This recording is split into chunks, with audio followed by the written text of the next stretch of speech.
యూపీఎస్సీకి prepare అయ్యే వాళ్ళందరూ కూడా ఇప్పుడు ఇందాక మనం చెప్పుకున్నట్టు ఎఫెక్టివ్‌గా కొన్ని అవర్స్ వరకి హ్మ్. చదివితే సరిపోతుంది అని అన్నారు. సో, ఆ ఐడియల్ అవర్స్ అనేవి ఎలా ఎలా సెలెక్ట్ చేసుకుంటే బెటర్? అంటే మనం ఎర్లీ మార్నింగ్స్ చదివితే బెటరా? లేకపోతే లేట్ నైట్స్ చదివితే బెటరా? Yes madam. That is also good point madam. Early morning చదివితే ఖచ్చితంగా దాని ఇన్‌ఫ్లూయెన్స్ అనేది ఉంటది మేడం. ఫర్ ఎగ్జాంపుల్ ఎవ్రీడే మనకి 4కి లేస్తున్నాం.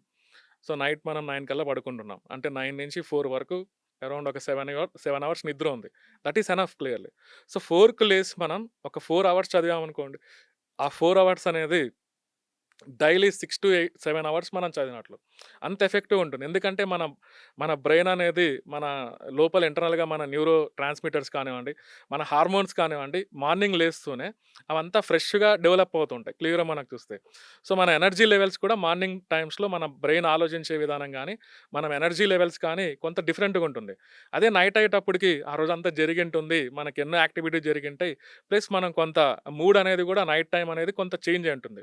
సో, నా సజెషన్ ఏందంటే, ఇలా మీరన్నట్లు లిమిటెడ్‌గా చదవాలనుకుంటే మాత్రం మార్నింగ్ అనేది చాలా ఎఫెక్టివ్ టైమ్ మేడం. ఆ 4-7 వరకు చదివినా కూడా 3 hours that is equivalent to the 6 hours madam.